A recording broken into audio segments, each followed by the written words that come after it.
Hello and welcome to another edition of the Mexican Soccer Show. I'm your host, Cesar Hernandez, and we're here to talk about the Copa America. We're here to talk about Mexico. We're here to talk about the daunting game today for Mexico against Chile. So, big question I'm going to be asking these guys is, does Mexico have a chance? But we'll discuss that later. All right, so let's meet today's guest. We have Jason Marquez over in Philadelphia. Is it Philadelphia? I'm pretty sure it's Philadelphia, around the Philadelphia area. Sort of, yeah. I'm in the suburbs out here, but yeah, Más o menos, Philadelphia. Yeah, that's right. How are things out there? Yeah, it's good. It's good. I was ready for the big game tonight. Nice, nice. Then we have Naib over in New York, doing big things in New York. How you doing over there, Naib? Good, Cesar. Good, Jason. Good to be in the show. Another game in Copa America after the tie against Bolivia 0-0. I mean, there's been a lot of surprises in this Copa America, which makes you think or have this random thought that maybe Mexico can do something tonight. Well, I'm most definitely hoping there'll be something special can happen tonight. And looking right now, Bolivia is currently beating Ecuador 3-1 right now. So like I was telling these guys, for some odd reason, this result is giving me some sort of false sense of hope that something surprising or special can happen in the Mexico match. All right, so before I start asking these guys questions about the match, let's first go over the lineup. So we're going to have Chuy Corona in goal. We're going to have Jerry Flores and Aldrete. They're going to be our wingbacks. We're going to have Ayala, Gata, and Topo as our center back. So, Valenzuela is going to be right there, back in defense, replacing Rafa Marquez. Our defensive midfielder is going to be Güemes. Our attacking midfielders are going to be Juan Carlos Medina and Tecatito. And then our strikers are going to be Vuoso and then Raúl Jimenez, who was substituted in as opposed to having Eduardo Herrera up there. So first question I'm going to ask you guys is, with this lineup, with the two changes that Piojo made by incorporating Jimenez and by incorporating Topo, do you guys think that Mexico has any chance for a win? And I'm going to go over to Jason. Jason, what are your thoughts, man? Is there any chance at all that Mexico can win this match? Well, yes. Mexico has a chance to get a win in this match, but in the way that all soccer matches can end with any result because, one goal here, one goal there, weird back-heeled own goal situations happen in this game. Crazy things happen when one or two goals can swing a difference. So, yes, Mexico has a chance, but no. they realistically, based on the two teams that are coming out onto the field, it's not good. I like to try to be a hopeful person, but this lineup for Mexico is bad, and they played very poorly against Bolivia, and this lineup is just a little bit worse against a much better team. So anything could happen, but no, it can't really happen. I mean, who knows? This Bolivia right now is looking like the best team in Copa America with 3 goals in the first. But no, anything could happen. Yeah. All right, so we're gonna go over to Naib. Naib, what are your thoughts? Do you think any hope? Do you think there's a possibility for Mexico to have a win today? It's a little bit. It's hard to grasp it, because you see the last 25 minutes of the game and against Bolivia, and there was a back line of 4, and it looked pretty good. I think that's the last 25 minutes against Bolivia were Mexico's best minutes so far in the Copa America, and sort of Piojo goes back to the idea, which is basically the 5-3-2 again. But it's also a 5-3-2 that doesn't give me that much confidence because in the midfield you have Güemes and Negrito Medina, which are good at recuperating the ball but are really bad at creating plays to give to your forwards, which are Raúl Jimenez and Matías Vuoso. Matías Vuoso boxes out a lot. And I think Vuoso did perfect against Bolivia, boxing out against every defender. But that's about it with Vuoso. It doesn't give you that much. With Raúl Jimenez, he doesn't have the accuracy that he used to have, or that he has been able to have. He had a great shot against Bolivia that went off the post. That could have been a good goal, good center from Tecatito. But I don't see that much dynamism coming out from this team. It's pretty bland. The 5-3-2 requires of players that are really talented with the ball at their feet in the midfield. And Güemes is a great recuperator, like I said, and Negrita as well. A lot of the plays in the game against Bolivia were finished by Negrito Medina. You don't want Negrito Medina to be finishing the key plays of the game. You want Chapito Montes maybe, who has a great shot out of the box, from outside of the box. But this is what Piojo is visualizing at the moment. and Keith, that I want to bring up, you were saying that Juan Carlos Medina was taking all those shots, was that Buoso and Lalo Herrera did not have a single shot, like either of them at all in the last match. And I think that says so much about how ineffective the two of them were up there as our two strikers. But what I'm wondering is, I know you're saying that Raul Jimenez, he wasn't hasn't been at his best recently, but I know maybe he could be the difference maker today. Maybe he can provide the extra little, energy, that extra little spark that we were lacking. I think when he was subbed in, and I think also, having Aquino on the right wing, Aquino on the right wing, that provided Mexico with a huge boost of confidence. And I'm wondering whether I think Mexico has a chance. I think what we need to see, though, is hopefully, last time, it took an injury to Rafa Marquez for Mexico to switch to four-man back line. And I'm wondering if there would be any chance for Piojo to see the benefits that provided in the last game and see if that's something he could potentially do today. Do you guys think there's any chance that Piojo could switch to four-man back line, or do you think he's going to sit with that 5-3-2 just the entirety of the match? I'll go over. I know I didn't prepare you guys for this question, but now I'm just thinking of it. So you guys got to think of it on the fly. Yeah. Jason, thoughts? No, I think this was the perfect opportunity for Herrera to go to a four-man backline, and he declined that. Right? He didn't have a true replacement for Marquez in that 5-3-2, yet he's seemingly putting Tata Dominguez in there. It's not a perfect fit. It doesn't make total sense. So he's doing it now. It's unlikely he's going to change, but we've seen him do it plenty of times before in the second half when things aren't going his way. He can make that substitution. It's ill-advised because you're starting on a bad foot. For me, putting Topo Valenzuela back there just doesn't make a lot of sense. Obviously you have a better option on the bench with Salcedo. And obviously if you just went a four-man back line, you don't even have to worry about that. So it's perfect opportunity to fix it now, and he didn't. So I don't know. He could do it, but why not do it right now?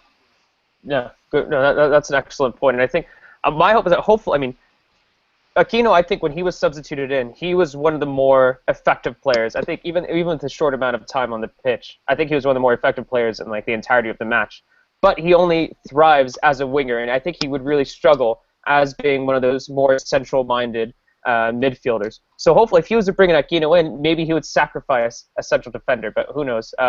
But before we go over to Naib's thoughts, let's first say hi to Johnny Rico. Johnny Rico, how you doing? Showing up a little late, I see, but you got your Mexico jersey, so all is forgiven.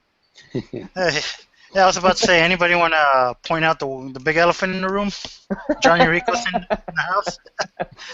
Yeah, so sorry, I had nephew duties. Yeah. Here, come here. Completely understandable. Just wait. I want to hear his thoughts about the 5-3-2. No, I'm kidding. So here, ready to talk some Mexico. What I miss? All right, well, I'll shoot you over. We're smashing Ochoa, and that's about it. Really.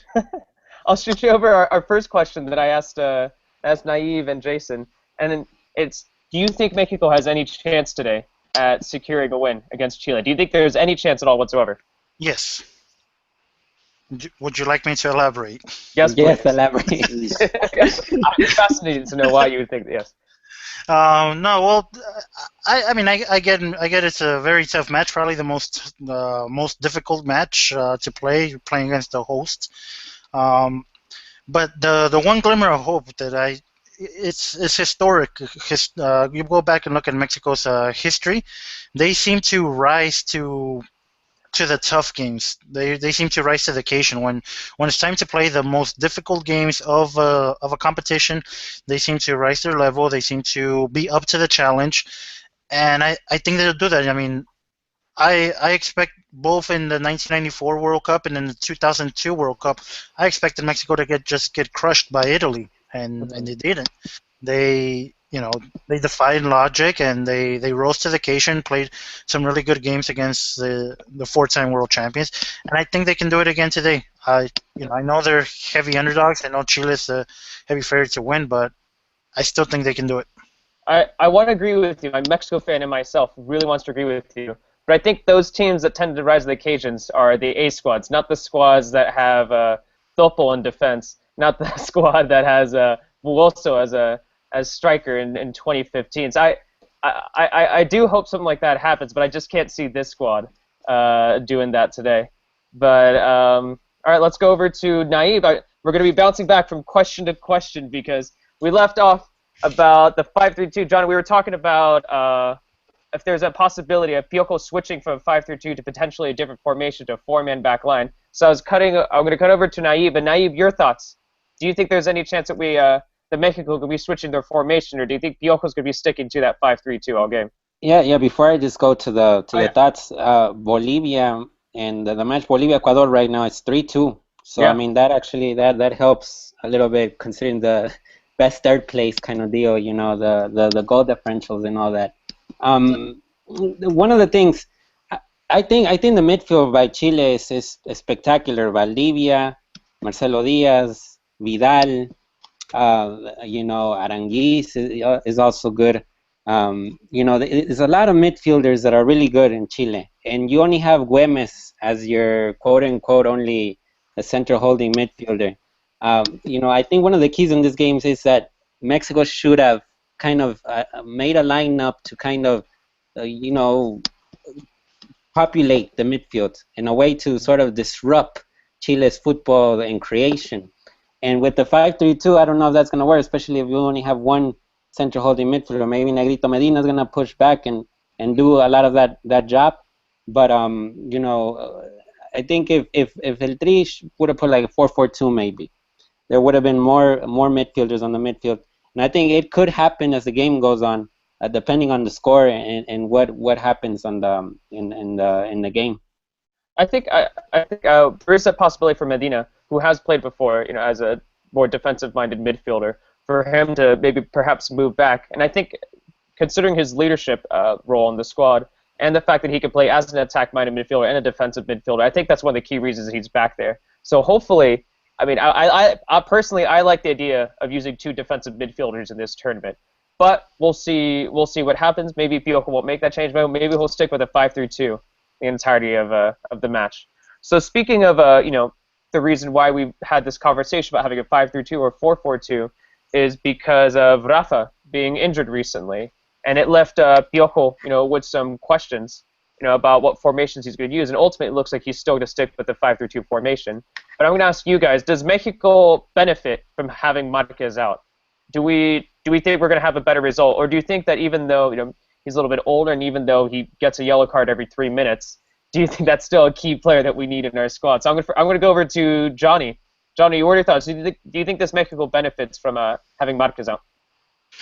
It really is a 50-50. Sometimes Marquez can be the difference between a win, and sometimes he can be the difference between a loss. So it's always a coin flip, and I don't see any different now.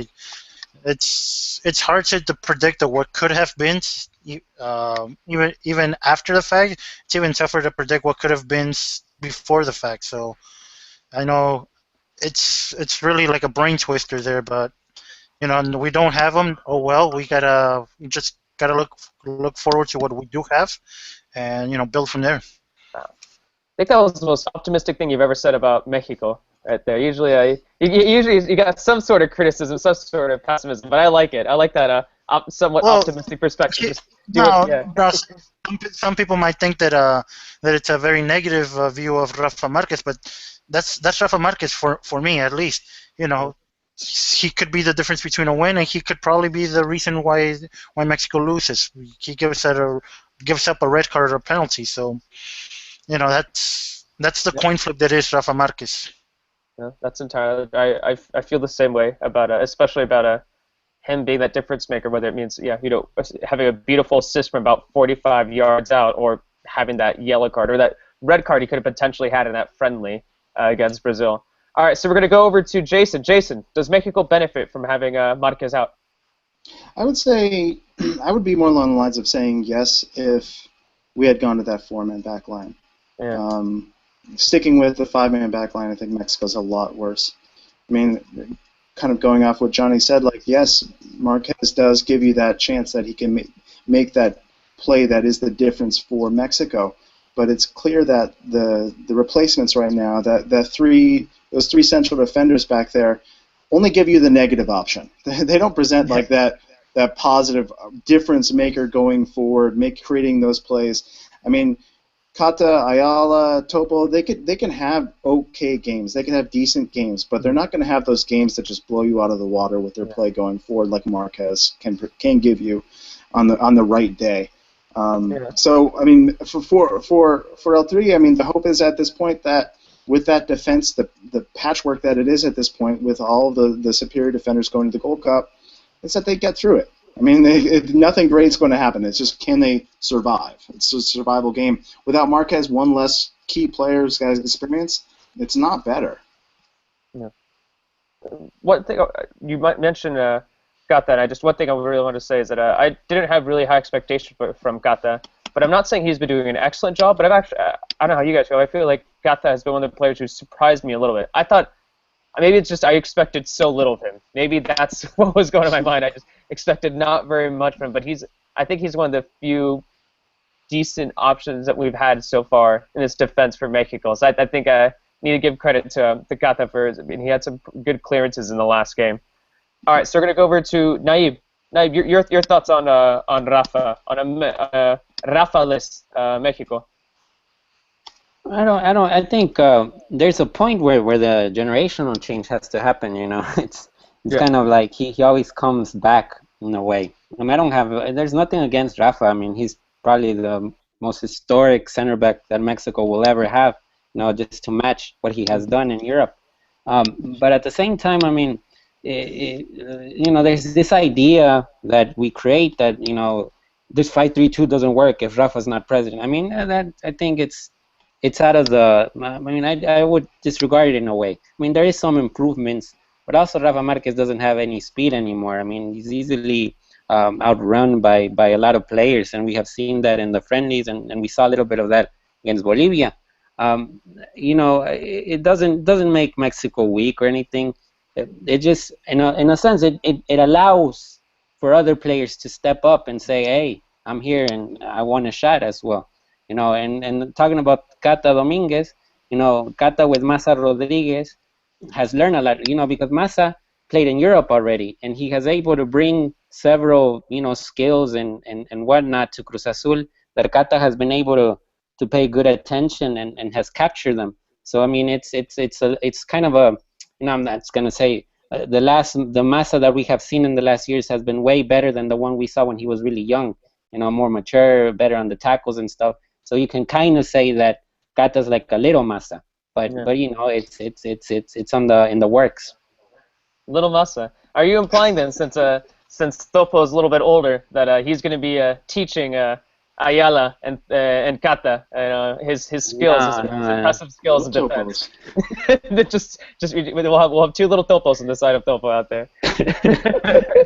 No, you make a good point about the generational shift. I think we've been trying to get past Rafa for so long. You can ask some people, and I'm sure you can find people out there who said we should have dropped Rafa like 2-3 years ago. It seemed like he was at the end of his career after his little tenure over with the MLS. But I think the problem with our defense is that we all kind of thought that Reyes was going to be the guy who took over. We thought maybe someone like Ayala was going to step up, be also like a massive defender for Mexico. But it's unfortunate that I think Marquez still serves a role on our squad, and I think I think now's the time that even though he can still provide those long passes, even though he's a great leader in the team, we need to start preparing for the next World Cup, and we just need to push him away. And it's going to hurt. I know it's going to hurt some fans, but we have to be past Rafa at this point. I don't know if you guys have any other thoughts about Rafa before we or just ditching him after this tournament before we go on to the next topic.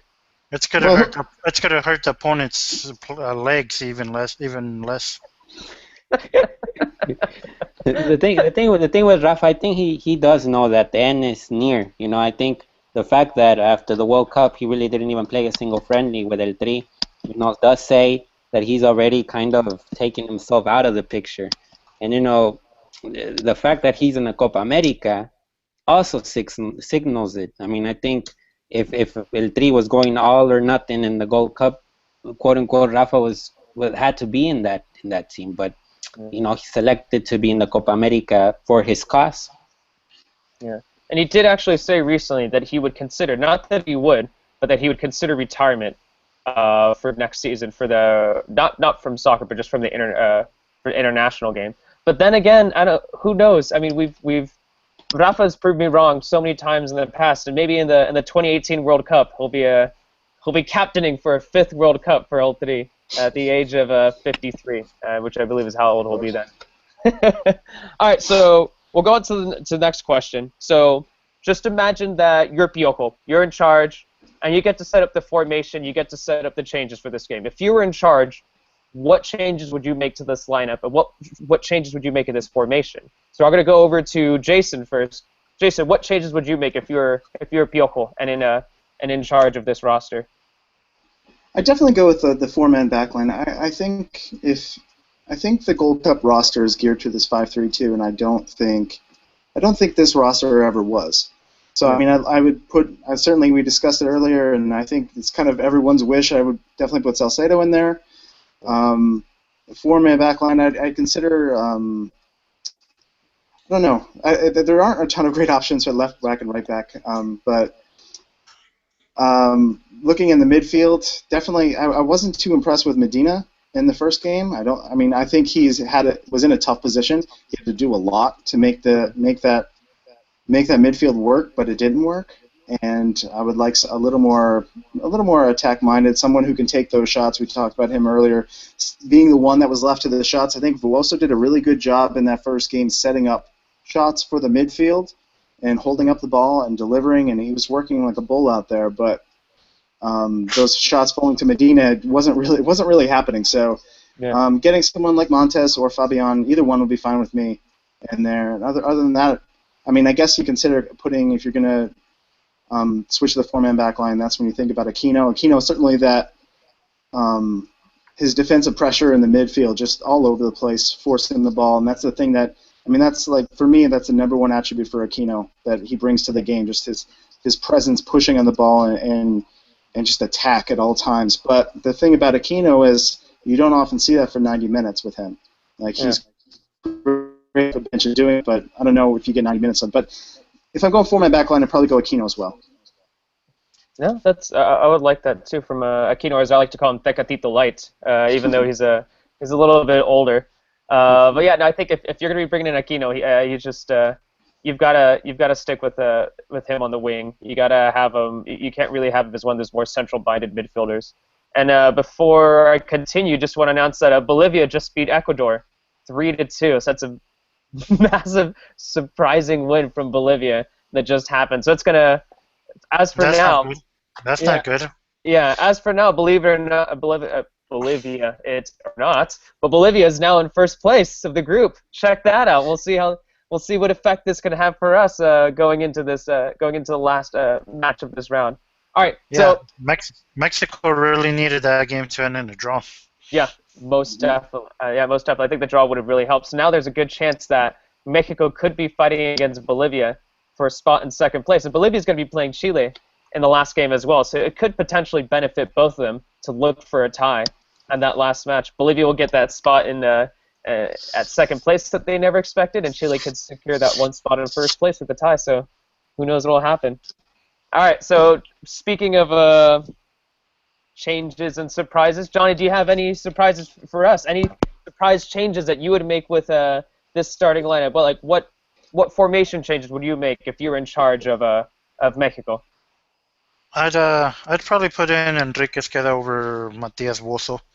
I just think he's got just a little bit more to offer skill-wise, and at the intensity level, I think he's probably right on par with Bozo. So I'd consider Esqueda a better option.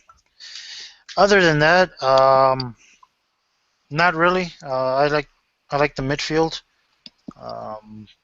And I'm okay with the 5-3-2 system.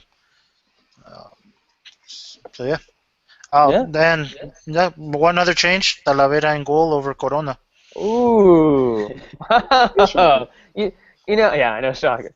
But here's the thing: is that Corona just had he had. Are you basing that off the fact that he had that one bad match, or do you genuinely believe? Actually, you probably do. Do you think that Talavera is a better goalkeeper than Corona? I think Talavera is slightly a better goalkeeper. Wow. At All this right. at this moment, with them in the Mexican League, it's given last season Corona was the better keeper. Hmm. This season he's not. Okay. I mean, even though, and I'd feel bad if I was Fiocco. I'd feel bad, especially since Fiocco seems like he gave him that vote of confidence for the entire tournament. He decided that I think it was in one of the first press conferences he brought him out, and said that like, no, this is his tournament. And don't you think that after the last World Cup, don't you think Corona kind of deserves this opportunity to continue to have that key role for Mexico?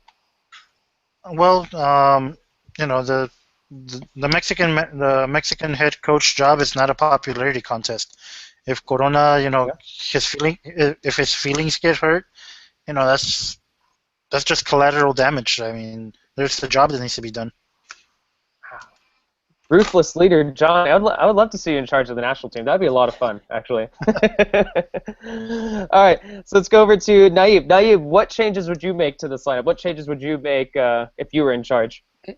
I think I just wish that Piojo Herrera had experimented a little bit more with the back line of four. It's because you justify the fact that he continues with the fact to do it because he hasn't really experimented with other options as much.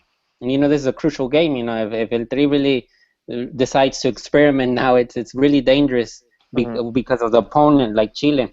But like if in this kind of a world in which he would have done the changes, I would have gone with Salcedo and Ayala on the center backs, Flores and Aldrete on the fullbacks.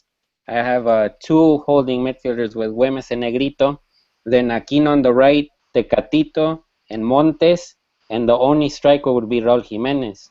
But and like I was saying a while ago, I mean, just kind of populating the midfield in order to make it uncomfortable for Chile's midfielders throughout the game.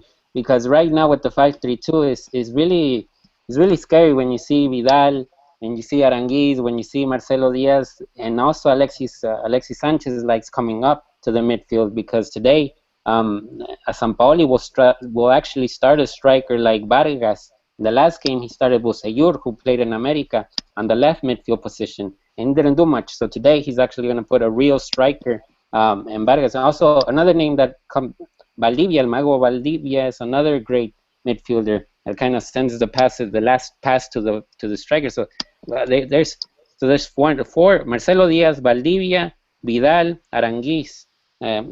Four great midfielders there for Chile that I don't know how the heck this lineup is going to stop them. Hopefully it works. Maybe Topo is a superhero today.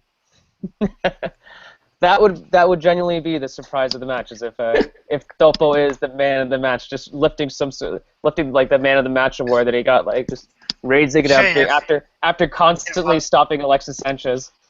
If Massa Rodriguez can turn up the performance, step it up at the World Cup, why not Topo at the Copa America?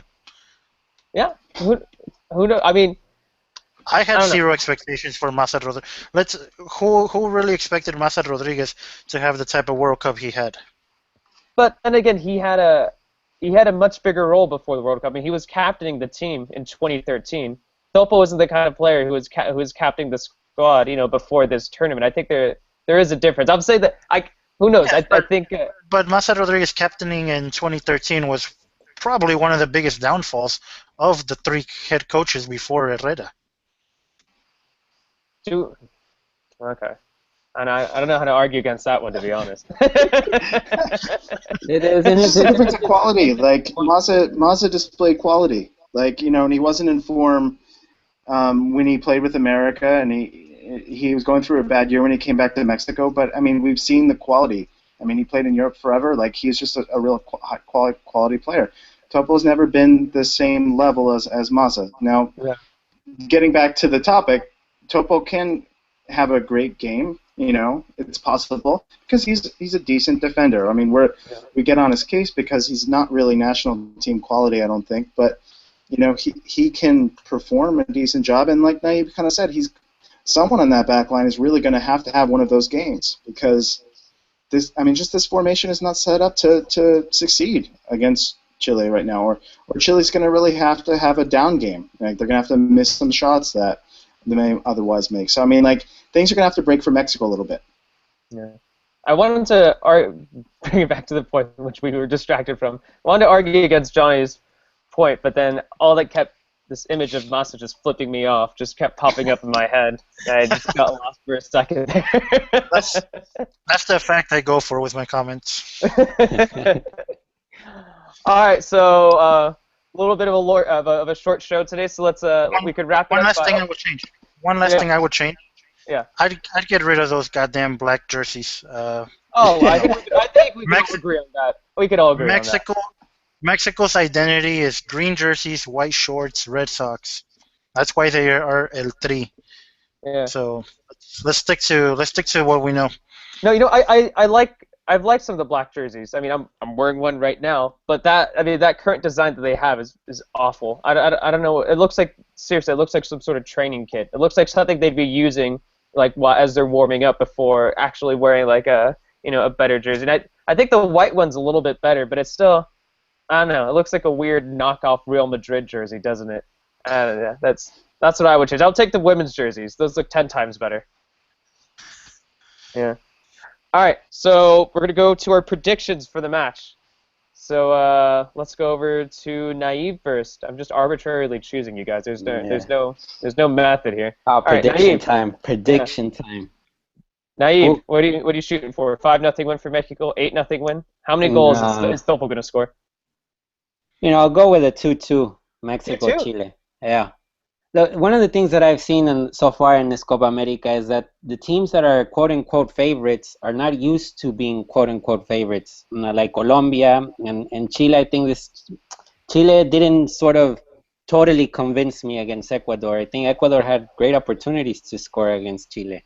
And those are the ones that El Tri has to put in. If El Tri has at least 2 shots on goal in the first half, at least one has to go in. If they don't take advantage of that, the night's going to be long. And I'm a little bit concerned because Raúl Jiménez is not that accurate in front of goal, but maybe perhaps today he magically transforms in a way. So that's why I'm saying the 2-2 is that the pressure is going to mount on Chile if El Tri scores a goal. If, for example, they take a 0-1 lead or something of that sort. And I think these teams that are really good. I mean, I think Chile has a golden generation and Colombia has a golden generation. But we saw yesterday with Colombia, I mean, they had James, Jackson Martinez, Teófilo Gutiérrez, Radamel Falcao, Edwin Cardona, Juan Cuadrado on the pitch, and they couldn't do nothing. They just kind of went, their minds froze or whatever. They just didn't have ideas. And Chile has the same possibility. I mean, if El Tri does take advantage of their shots on goal, which probably will be really few, then we can see a miracle. I'd say the miracle would be, in my opinion, a tie. Yeah, well, I hope you're right because a tie would really feel like a win for me for Mexico. All right, so we're gonna go over to Jason. Jason, what are your thoughts? What are your predictions for the match? I don't. Naive, you kind of mentioned the magical transformation that would need to happen for Mexico to score some goals from Raúl, and that's kind of the thing I see. I don't see. I mean, I think there will be some opportunities there. I don't think Chile's this indomitable force for Mexico, but I don't see. There's no confidence. I haven't seen any confidence from this team that Mexico can go forward and score goals. I mean, they might get some opportunities, but I'm not sure. I don't think, based on what I've seen, that they're going to convert them. I think Mexico can put in a big performance. Johnny referenced it earlier about stepping up in those big games, and I think this team could step up tonight and put a performance on in the defense, kind of against what we see on paper, and really shut down Chile's attack and stop a lot of those shots from going in. But I don't see Mexico scoring in this game, so I'm looking at probably a 1-0 Chile victory, unfortunately. 1-0. I think even just allowing one goal would be a surprise to me. But we'll see. Even a 1-0 would seem like a good result. If we're going to need a goal differential, a good goal differential, in our favor to try to sneak into a third place spot. Johnny, your thoughts? What's your prediction for the match? 2-1 Mexico win. 2-1 Mexico win. There we go. Who scored? Both Raul Jimenez. I like it. Yeah. I like it. Anything else other than the 2-1? No, just that's just the way it's going to be. We're going to score 2 goals in the first 5 minutes. Just No, defend. we'll probably be down 1-0 at one point of the game, and they'll fight back and take the 2-1 win. I like the confidence. That's awesome. I'm sticking to a 2-1 loss. I have little faith in the defense. I think it's going to be. I think it could potentially be a really scary game for Mexico. I think we're going to need Chuy Corona to have a fantastic game in that, and I think he'll probably make some decent saves, but I think there's going to be a lot of pressure. So you're basically saying he's no Ochoa. I will admit I think Chuy Corona is a fantastic keeper, but I think Ochoa is slightly more talented. I'm not saying that there's a vast difference, but I think I would rather have Ochoa over Corona. But that being said, I think the difference between our top 3 keepers, which I would say are Talavera, Corona, and Talavera, Corona, and Ochoa. I was like, why did I forget about Ochoa's name? But I think it's a minimal difference between the 3 of them. But I think certainly tonight Corona has to have a similar game as he did against Ecuador over there in LA in the Coliseum. You 3 guys were there to see the spectacle. I mean, that was just a great show from Corona. Yeah. Well, actually, I wasn't there. I was at home watching the game. Oh, shoot. Oh, come on. MVP that game. Yeah, I mean, I don't know. I have no, nowhere near unbiased on this topic, but I don't know. I think he could have a great game, and as you mentioned, I think he'll need it. So yeah, so hopefully we'll see it. I think that's definitely one of our key players in the match. But yeah, no, I think there's going to be a lot of pressure on him. He's going to have some decent saves, but there's going to be a lot of pressure from Chile, and I think our defense is going to be paper thin. I don't have a lot of trust in Topo. I wish I had more trust in Ayala, but he's been a disappointment in this tournament as well. And as we've mentioned, Aldrete and Flores aren't going to be doing that much defending, so we should be able to sneak in a goal. But yeah, I'm sticking to a 2-1 loss, and then just hoping for a good result against Ecuador to sneak through. So consider that. Any other final thoughts before we head out and start preparing for the match against Chile? Any final thoughts from any of you guys? So I don't know if we heard like Tecatito not exactly 100% coming into this match, so that could be something to look out for. Hopefully we see the best of him, and hopefully we don't see the early substitution or something like that. But we'll kind of see what happens in the game there. But that's something I'll be looking for early, what he's playing like and what he looks like out there. No, that's a good point. There was a little bit of a scare. I know he got a knock to it. I forget exactly where it was, but he got a little bit of a knock, and there were doubts about him. But he looks like he's match fit now, so that's definitely good news for LT.